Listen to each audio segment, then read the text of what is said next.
Welcome to the Summer Weekly, the first one of Summer Weeklies here on the Blue Room. Who knows what we're going to talk about throughout the summer, but I'm sure all sorts of stories are going to crop up here with Everton. Given that there's potential ownership, there's a bit of news with that we're going to talk about, me and Pete, throughout the next half hour or so. And also look ahead to, well, not so much the Euros. I don't really look forward to international football apart from the fact it breaks up the winter, the summer, I suppose. But already rumours and links with Jared Branthwaite, which I think was pretty much inevitable. We're going to talk about him in a second. But Pete, we're safe in the Premier League. We've had a couple of weeks since that was confirmed. Well, nearly a month since that was confirmed. Sitting here with smiles on, mate. You're enjoying the summer so far, these first few weeks that have been here without worrying about Everton getting relegated? Yeah, it's a strange feeling, isn't it, Dave? Someone actually pointed out to me last night that because of the points total, we were actually safe in like January, but we just didn't know it yet because of because of the points that we were actually on at the time. Because obviously Luton, Sheffield United, and Burnley finished on so few points, so we had a few extra months of panic and trepidation than we should have done. So yeah, it's great, mate. It's great. Obviously, this it's going to be short lived in terms of the panic or lack of panic. I think that the closer it gets to the 30th of June, which I think everyone seems to think is this cut-off point that we need to potentially sell someone by to comply with PSR. I think there's going to be movements. I think there's going to be a lot of worrying. Just not just about who goes, but whether we'll be able to bring anyone else in. But it's all got to start with what happens by the end of this week in terms of what happens with 777. Yeah. And hopefully that can be, have a line drawn under it and we can move on and hopefully get some owners in who are actually competent and worthy of being in charge of our football club. Interesting you say that because there's been some breaking news. I say breaking news. There's been some news that developed over the past couple of days in regards to potential different owner away from 777 who were, have been criticised to say the least since we were linked to them and since all of the nonsense that's sat with them with financial issues they've had, certainly away from Everton. And we certainly don't want anywhere near our club. We want any sort of more financial issues that we already have.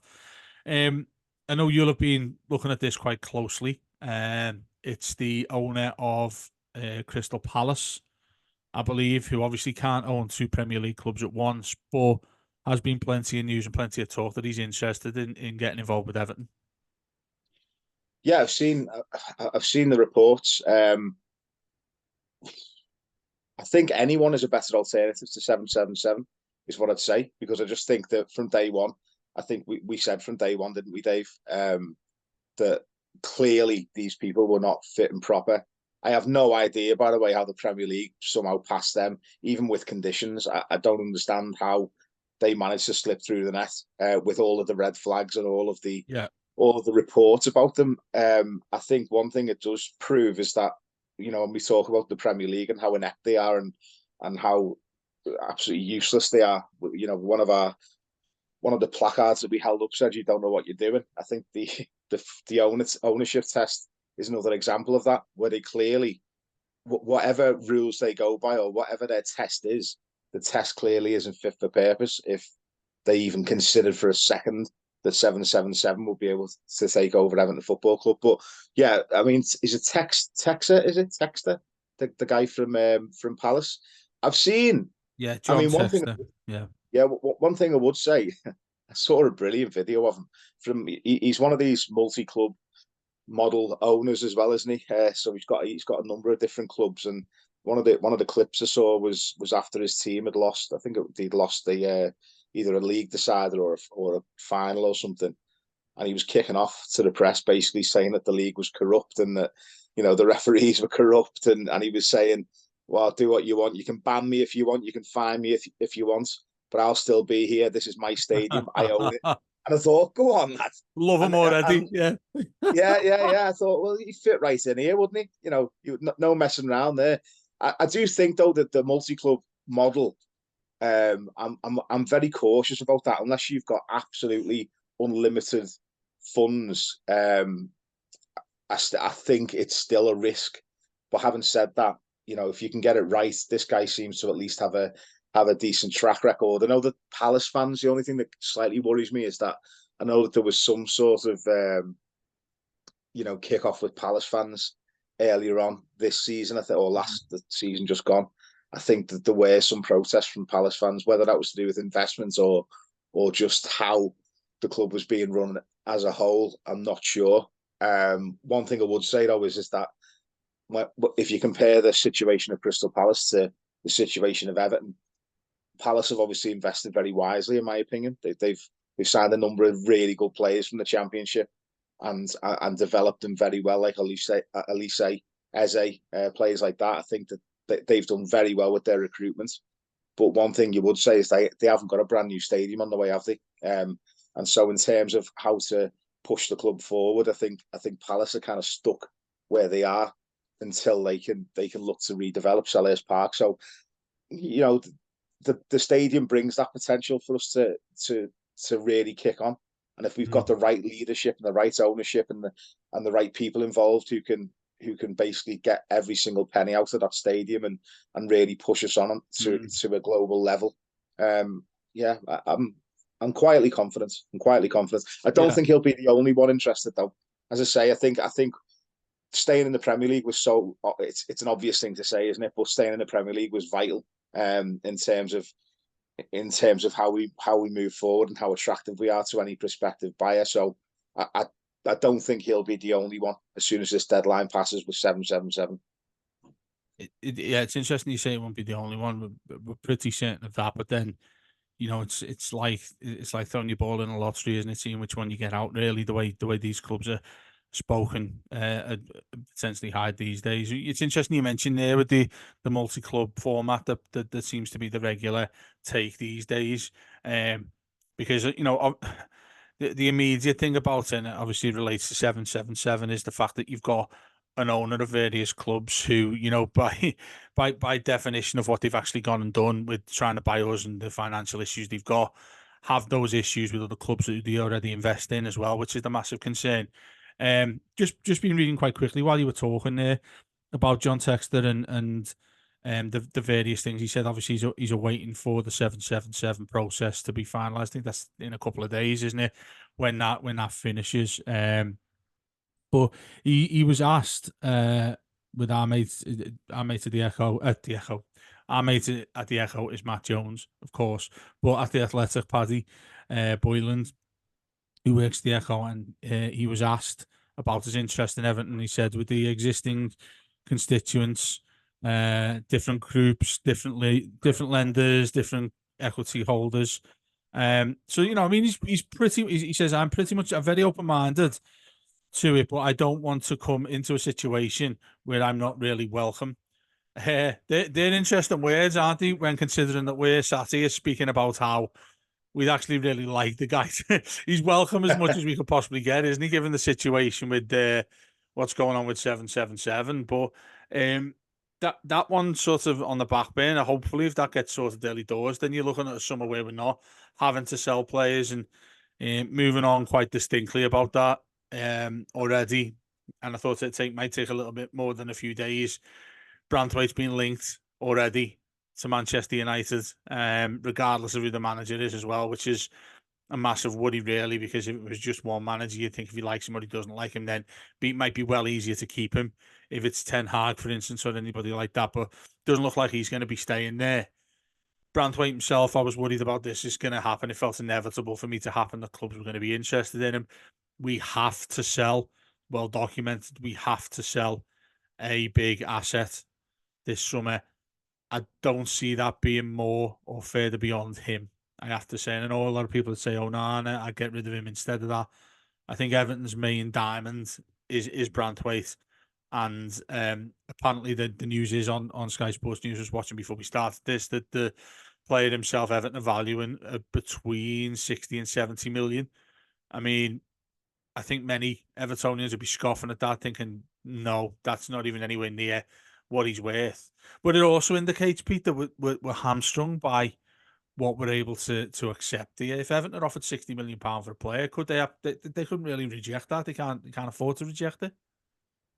I think that's the problem, isn't it? Especially when you look at what happened with Nottingham Forest, with the Brennan Johnson deal, and they tried to argue that the reason he didn't sell him before the deadline that they were given was that they ended up getting an extra 20 million or whatever it was, 15, 20 million, because they held out for an extra couple of weeks.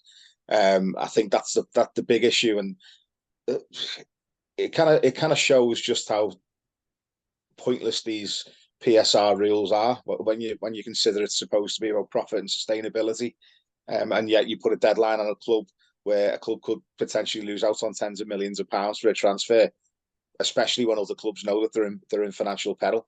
I think Man United have got an absolute cheek, by the way, because I think the reports are saying that United are scoffing at even our valuation, even if the valuation is 70 million.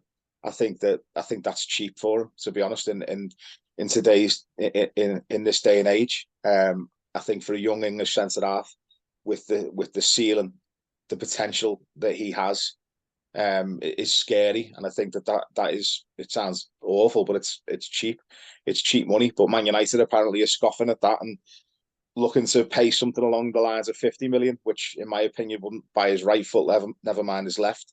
But again, I think I've got to make the point here as well about Manchester United. This is a club who are over £1 billion in debt, who are looking to get government handouts to pay for their stadium. Meanwhile, Yeah. we're obviously paying for our own and getting hit by PSR left, right, and centre.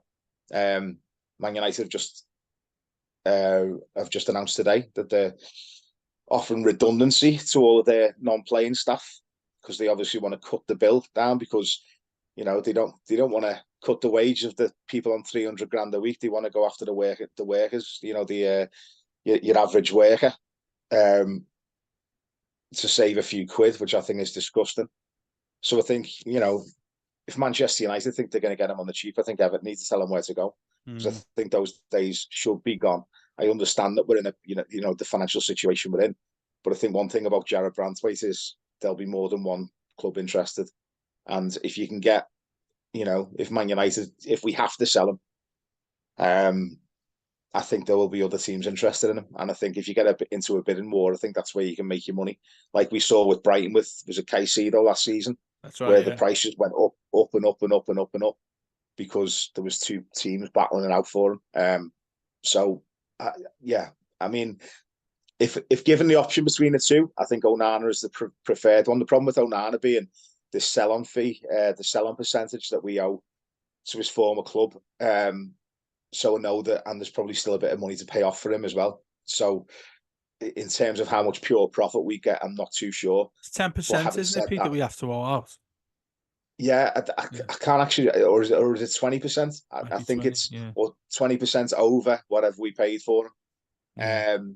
So I think, again, the frustrating thing as well is that if the two of them go away, if Onana goes away with Belgium in the Euros and absolutely shines, then we end up getting an extra 10, 15 million for him, because that's what happens inevitably when you have these summer tournaments, is Yeah, that it is. players, Yeah, and it you does. know, It also adds the value of them, doesn't it? I mean, yeah, you remember back in the day? I'll never forget in the the 2002 World Cup in Korea and Japan. Do you remember Gary yeah, Breen? He yeah, was Republic of Ireland centre back. I think West Ham ended up buying him based on the fact that he played 3 really good centre back games in the group stages, signed him for a yeah. ridiculous amount of money, and he was absolute garbage as well. I hope he isn't listening to what I'm saying here, by the way. He was Um, he was on a free transfer, wasn't he? He had no was club that going right? into the Was it? tournament, but he ended up getting like a massive wage. You're right, from Yeah, West Ham. that's They it. gave Yeah, him and do you like remember a ridiculous, back yeah, in the day, Karol Poborski as well ended up yeah. ended up at Man United because he scored that chip at Anfield as well. I was Um, talking about this. I was literally talking about this the other day about Poborski. There was that tournament, wasn't it? And it always seems to happen though with these tournaments where you do Euro have those '96 it players. was, wasn't it? Euro '96, it was with Yeah. Poborski. Yeah, Davor Suker was unreal for Croatia as well. Yeah, Great, I yeah. mean, you But can't blame Suke. Apart from when he come here, he wasn't great. Yeah, I suppose Arsenal fans would say he was I all was right, classic. but he Yeah, was he was class classic. elsewhere, wasn't he? He was one of them players that just didn't really shine in the Premier League, but every other division he went to, every other league that he went to in the country was absolutely fantastic. Anyway, Yeah, we've got something to say about that before we finish. Actually, there's we're going to be doing plenty across the Euros, as you can imagine. Hopefully, plenty of Everton related stuff, like you said, Onana, Brantwaite, if he gets a game or not. I have asked our listeners if they've got any questions. There's a few people who come back to us today. We're going to be doing much more of this across the summer as well. Give us your questions as we carry on with the free weekly podcast. 60 Dean or Dixie Real, as message doesn't said, if the takeover happens sooner rather than later, do you think we'll be able to then keep the likes of Branthwaite, or do you think the ship has already sailed? Um, I'll answer that one first, if I may. Um, I mean, I think if you've got somebody like we mentioned there with Texter coming in from Palace, um, I don't think Everton, regardless of who come in, are in a position to be able to say no to fees that come in regards. I mean, that term he says there as the ship sailed. I think that's probably a quite accurate reflection in terms of what we do need to actually do financially with the PSR that you mentioned there as well, Pete. I mean, you'd love to be able to say you get the right owners in, then Everton are going to be hunky dory here. I think that if you do get that in, there are still certain rules that we need to stick to before they're able to actually show their clout as owners. So unfortunately, I'd go as far as saying we probably still have to sell, even if as good as this afternoon somebody come in. That's my interpretation of it anyway. Yeah, I mean, look at the situation with Newcastle. They've got literally state-owned, the richest, supposedly the richest owners in world football, but they're potentially going to have to sell assets this summer to comply with PSR. The whole thing is just an absolute, it's a shambles, isn't it? Let's be Well, honest. isn't that one thing Um, though? The irony of that one thing is, PSR, for everyone else who isn't a Newcastle fan, actually we're quite happy and pointing and laughing at that, to be honest with you, because of that. But like you said, I think it does prove that point that regardless of how much you have, there are these restrictions, and I do think it's interesting because for how many years of many of us, rightly so, banged on about the Super Six, this Super League that might be taking place and things like that, and the impact that they're just allowed to go and do what they want to do willy nilly. It just feels similar to VAR. The intent is there, but the way in which they do it is a complete joke. And that's yeah. that's how I feel about this sort of thing, to be honest. Well, I mean, I think I've said before, the thing that baffles me as well about if you if you're trying to limit the amount of spend and the amount of money that an owner can put into a football club, then you're actually limiting the amount of money that's floating around in the game. And it's probably and it will have a knock-on effect in terms of limiting the amount of transfers, the amount of transfer fees, the amount of players coming and going. For example, if Newcastle went out to spend £500 million this summer, the money wouldn't just disappear. Like if they came in and bought Branthwaite for 100 million, for example, we'd then reinvest that money. So we go out and buy three £30 million players. And then Yeah. there's three more clubs then who have the other, a £30 million boost. It's almost like people forget the money doesn't just disappear. It's not just obviously one team will benefit from a massive influx of cash, but the knock-on effect is that other teams will benefit from that as well because they'll be able to sell assets. The prices will get put up. Do you know what I mean? You'll be able Mhm. to ask for a larger transfer fee. I mean, look at January, for example. There was no movement whatsoever in January because I think everyone was terrified of the repercussions. Unless you're Chelsea, of course, where you can just sell yourself a parking space for 20 million quid just to balance the books a bit. It's just yeah. I I don't think that a new owner makes any difference. Certainly not in the short term. I think what a new owner can bring is long term stability and hopefully improve our revenue streams going forward and get us more competence and a more well oiled machine rather than sort of a rudderless ship as we have been for the last couple of seasons. Mm. We've had one from Tommy M, and he says, "Is it viable for Everton to wait until August the 25th to move to Bramley-Moore Dock rather than ASAP?" I was always of the opinion that we should have moved there ASAP. Having said that, I mean, from a purely financial side, I think it would have made sense to have moved in as soon as possible. From a sporting aspect, though, I personally think it will be a massive risk to move mid-season, just because, for example, if we did find ourselves in a terrible position in January next season, Mm. and we were staring down the battle of the gun, and sometimes you can see this. the home form. I mean, the home form hasn't been great at Goodison Park for a few years, up until the last 5 games where we've won 5 on the bounce somehow. But I just think it's always a massive risk because of the shift, because of the shift in culture, because of the added pressure. I think to do that mid-season, I mean, the amount of times you've seen teams move to a new stadium and it's taken them ages to actually settle in. And I just don't think we could afford to take that risk mid-season. And that's realistically, financially, you'd want to move in as soon as the paint's dry. But I can understand sort of the reasons for it, to sort of have like a bit of a cut-off point and a clean break. We obviously get to give Goodison Park as well, you know, a proper send-off. I'm dreading the day we leave that place for the last time, to be honest, Dave. I think everyone is. I think, you know, as much as we are looking forward to seeing Bramley, you know, to being in Bramley more and experiencing it and moving there because we know it's the future. I think Goodison leaving there is going to be absolutely heartbreaking for everyone. So, you know, there's two sides to it. What I would say is that I'm glad that we get to experience Goodison for as long as we can, because the days are counting down now. Yeah, it's becoming a bit of a predicament, I think, because I mean, me and you've joked, haven't we, for a few months now, and how on earth we're going to get rid of our seats from there, like taking a screwdriver in or whatever. Two screws, two Uh, screws. yeah, exactly that sort of thing as well. But undoubtedly, look, it's not probably no criticism to the club itself, but obviously you probably have to buy your seat when obviously Goodison is finished. I think that's certainly what they did over the road as well too.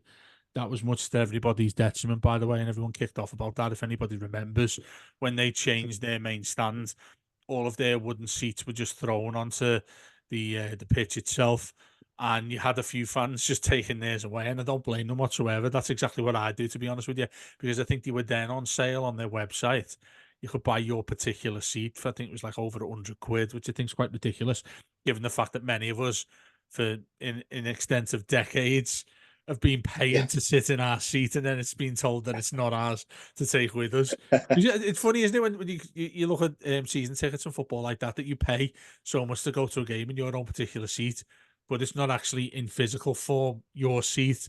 You are just you're just paying to go to the game as opposed to where you're actually sitting. But I do wonder But what the plastic fans are going to do though. well, I've actually got like a cushion on my seat. I know I sound like a bit of a snob here, but I Where got are you sitting, by the way? I meant to ask you this. so it's the end of the main stand. Like That basically, is that called? Is that other word for director's box? Is it? no. So what it was, my area originally was like the overspill from where the players' families used to sit, and there used to be like a bit more of a cordon. So I'm in like 17, 18 is the entrance, like right in the corner by the family Right. enclosure. So you're Like not far that from the sort of. church. I'm right by the church, so I'm Yeah. on the end of the main stand, like sort of Right. Gladys Street side. But basically, so our little section, it's got like little cushions on the seat and on the you know on the back as well. And basically, originally, this is why we've got like this tiny concourse, because it was originally only meant to be for our little section, and then they expanded it, and then they moved all the families like sort of further along the stand. So now we've got like thousands of extra seats, but this tiny little like stand to get any refreshments. But yeah, so basically this seat at some point, I think I was about 2 years in. I've sat there for 26 seasons now, soon to be 27. So at some point, I think it was about 2 seasons in, those seats got replaced as well. So I reckon in the entire time that physical seat has been in Goodison Park, I reckon there's probably less than 15 matches where I haven't been sat in it. So, Well, I'll it's tell you, it's mine. I'm I'd be having it. trying to find out if they did replace the seats. So you've got the nice cushiony ones. I'd be asking where the actual thing that they replaced has gone, or if Yeah.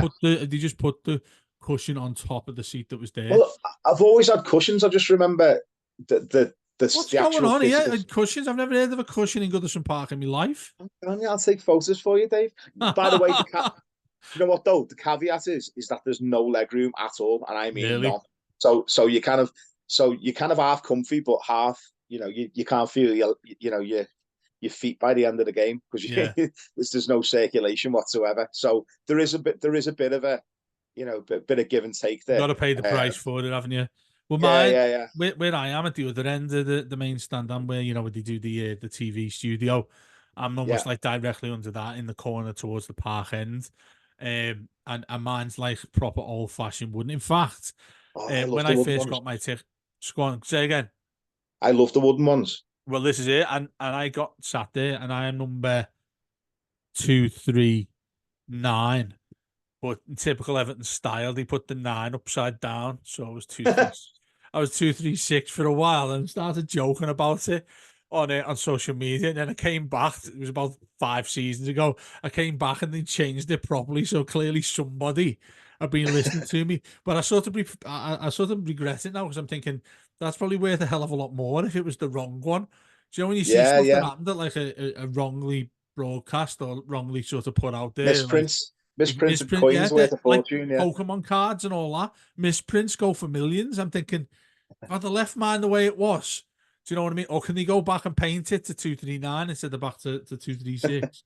Did you ever get anyone trying to sit in your seat then because they got confused? That's a good point, actually. Because where mine is, like, we have a nice little. You're similar to yourself, actually. You sort of know the people in and around you, and you've been there for quite a few years. And I have a lot of elderly fans who are in and around me, so we talk quite a lot about yesteryear and all that sort of thing. And one guy who sits right by me, he's talking about his seat and like it's never ever ever changed and all that sort of thing. But do let us know, to everyone listening. Do let us know how you plan on taking your seat with you, how much you pay for your seat, and also, would you prefer your seat to be the one that you take with you if you were allowed to Bramley Moor, rather than have these brand new, probably Tory ones that Pete's been having at Goodison Park. Look at his face. Look at his face when he said that there. We've only got a couple of minutes left here now.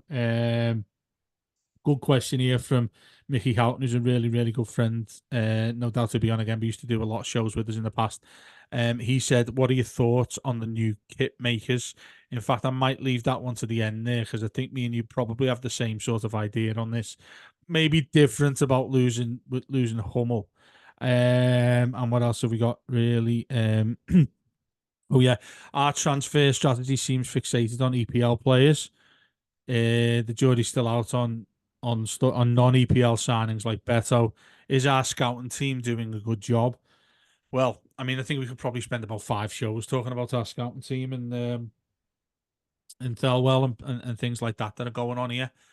But if you take me back to the time when David Moyes came in, we didn't really have a pot to piss in at the time, and then we went and got the likes of Tim Cahill, Jolien Lescott, players like that who we had brought up and seemed like absolute gems we went and got. Um, I don't particularly see, because I do watch quite a lot of Championship football. There is a lot of talent down there. You look at Leeds who didn't win as well. There's bagfuls there. In fact, we look like we might well be getting one of them or one of their previous players in Calvin Phillips, which we'll be doing another show on later this week. But also Jack Harrison possibly coming back on loan as well. Um, I mean, it's something that I think you would turn to looking immediately at, because I know obviously loan is going to be the main focus the players were able to go and get. But Championship players, Everton, nobody, no club should be turning the nose up at that. But certainly Everton, probably the first place you begin to start looking at players.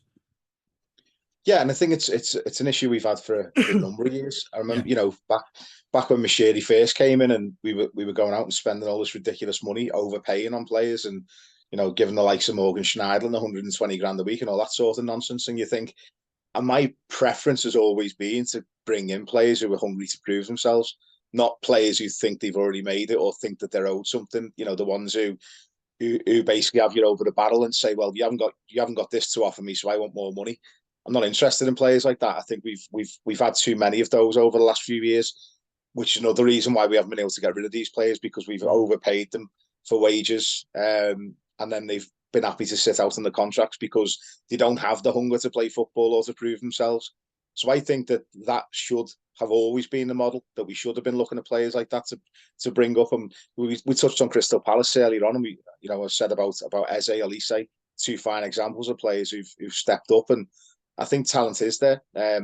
Brighton as well. I mean, Brighton's entire model is based on a large scouting network, yeah, worldwide scouting network, and that's what they do. They bring in these gems, they develop them, they sell them for big profits, and I think that's got to be the way forward. I suppose that's where the multi-club model could potentially work in our favour if you can get it right. If they do have specialized people in different leagues who can identify players, maybe players that their teams, that their other teams can't maybe afford. but players will want to come to the Premier League. I suppose that is, the goal, isn't it? That's what you really want to see. But yeah, I certainly think that we need to be looking far further afield, and certainly we need to stop this thing about being obsessed with getting other people's cast-offs and players who, again, come with the wrong attitude. There's just been too many of them. I think the only issue I would say is that when you're in a position where you're struggling and there isn't any certainty or real, solid base, if you like, there's no real solid foundation. I think sometimes people can be scared of taking that risk, and it does make sense in it, in a way. But I think if you've got a solid foundation, you're able to go out and give players time to develop. I think that you can bring players through.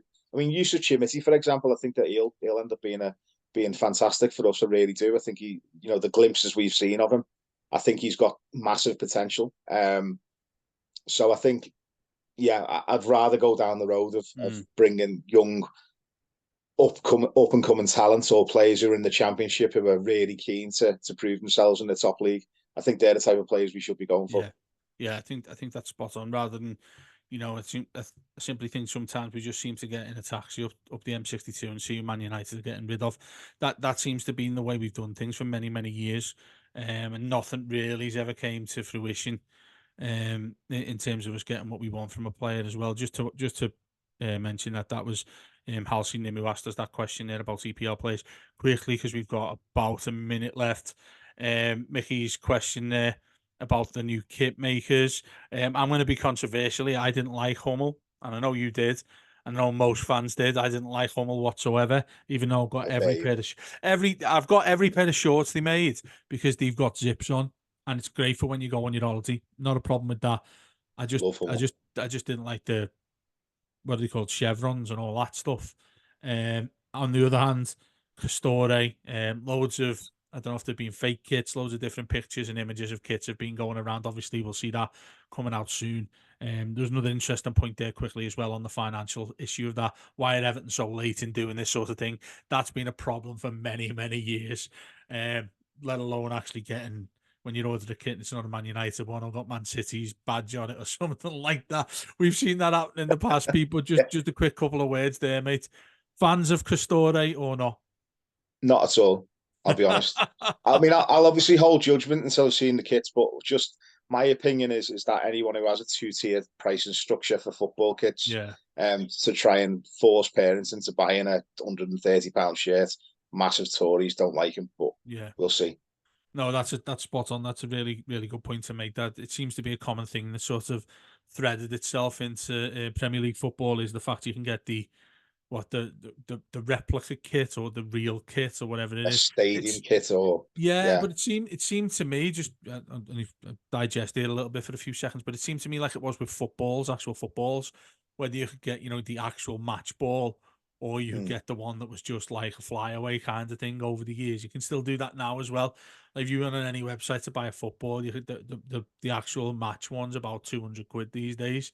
Whereas like the first, like the replica one's only about like £25 at most, even though that's a little bit more expensive these days. But that's the way football is these days, isn't it? Having said that, we might be preying on Everton to sell the most expensive kits to make more money because that's where we are these days. But that's our first summer weekly. Do let us know your thoughts. Do keep your questions coming in. If we haven't answered yours right now, we will do on the next show. Plenty more of this coming. I think Matt Jones has got a subs weekly coming up, which comes out tonight. We've got mailbag back as well, which I'm sure Pete will be on, and myself across the summer as well, answering questions where you can sit and laugh while you're at your swimming pool on your holidays. Thanks for listening as always. Do let us know what you want to hear, what you think, and talk to us whenever you want. You know where we are. Speak to you soon. Up the toffees.